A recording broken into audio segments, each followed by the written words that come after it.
Bismillah, alhamdulillahi wahda, wassalatu wassalamu ala man la nabiyya ba'dah, amma ba'd.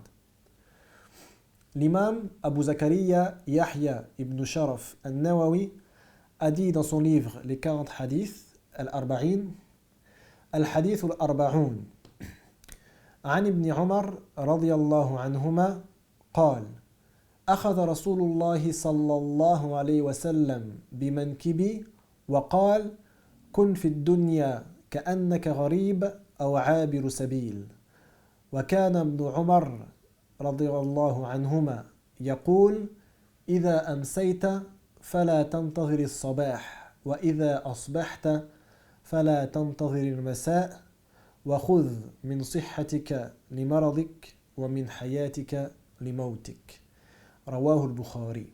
Ce qui signifie le hadith numéro 40.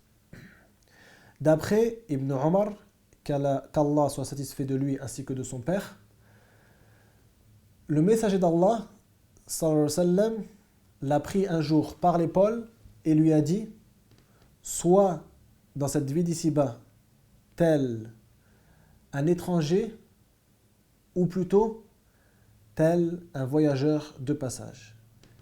Et Ibn Omar disait: si tu arrives au soir, alors n'attends pas le matin. Et si tu arrives au matin, alors n'attends pas le soir. Et prends de ta santé pour ta maladie et de ta vie pour ta mort. Ce hadith est rapporté par l'imam al-Bukhari.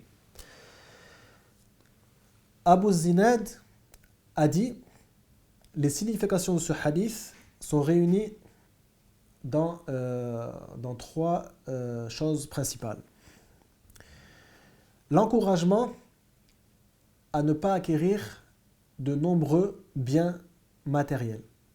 L'encouragement à ne pas fréquenter les gens, à ne pas beaucoup fréquenter les gens, et l'encouragement à l'ascétisme. Donc l'ascétisme, ce qui est le zuhd, on l'appelle aussi de nos jours le minimalisme, le fait de se limiter à acquérir que ce que l'on a besoin et ne pas avoir plus de biens que ce que l'on a besoin et ce qui est nécessaire. Pourquoi? Parce que l'étranger a tendance, premièrement, à ne pas se fier aux gens, donc il n'a pas beaucoup de compagnons, il ne se fie pas aux gens, il est étranger dans le pays. Il n'a pas beaucoup de biens, il ne va pas acheter une maison alors qu'il a pour but de voyager, etc. Il en est de même pour le voyageur de passage, mais c'est encore plus présent chez le voyageur de passage. Donc tu ne le verras pas débattre avec les gens dans les assemblées, tu ne le verras pas acquérir une demeure ou une deuxième demeure. Il a juste ce qu'il a besoin, c'est-à-dire sa monture, son véhicule et ses provisions pour continuer son voyage. Pourquoi le messager d'Allah a cité cet exemple? Parce que la vraie demeure du croyant est la demeure dernière, et ce n'est pas la demeure de la vie d'ici-bas. Bien sûr, il n'est pas interdit d'acquérir de l'argent tant qu'on donne la zakat et qu'on donne l'argent à qui de droit. Mais on peut acquérir de l'argent dans le but de laisser un héritage pour ses enfants. Quant au fait d'amasser des biens, avoir plusieurs voitures, plusieurs maisons, etc., ceci n'est pas recommandable en religion. Ce n'est pas haram, mais ce n'est pas recommandable. Au contraire, il faut essayer d'être minimaliste et de se limiter au nécessaire et à ce qu'on a besoin. كَأَنَّكَ غَرِيبٌ أَوْ عَابِرُ سَبِيلٍ. Les savants ont dit comme si tu étais un étranger ou un voyageur de passage.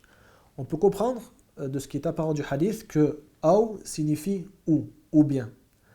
C'est son sens de base dans la langue arabe. Pourtant, les savants ont dit il a d'autres sens et d'autres significations dans la langue arabe. Parmi ces significations, ce qu'on appelle al-idrab al-ibtali, c'est-à-dire que la personne dit une chose et ensuite elle se rend compte que il y a un autre mot qui est plus clair et plus évident que le mot qu'il a formulé. Donc, il dit cet autre mot en disant « aw », en voulant dire ce qu'il y a après « aw » est plus juste que ce qu'il y a avant. C'est l'équivalent dans la langue arabe bel. Bel qui signifie plutôt. Donc, le sens du hadith, كأنك غريب كن في الدنيا كأنك غريب بل عابر سبيل.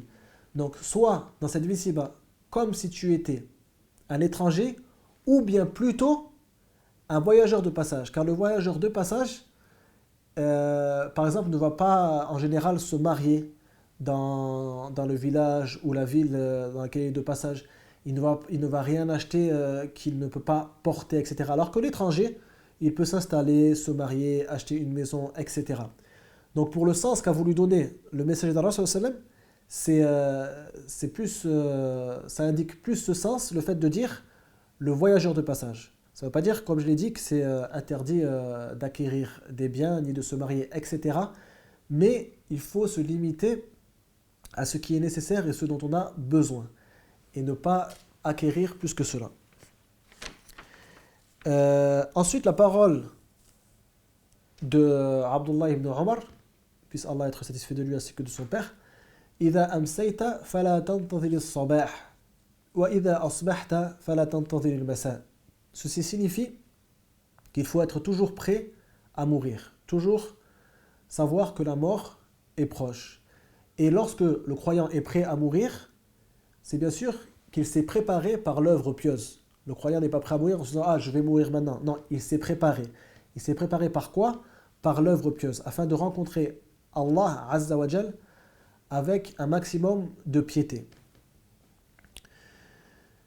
Lorsqu'il dit « وَخُذْ مِنْ صِحَّتِكَ لِمَرَضِكَ » c'est-à-dire prends soin de ta santé et prends soin, lorsque tu es en bonne santé, d'accomplir ce que te permet cette santé. Car peut-être qu'un jour, tu vas tomber malade.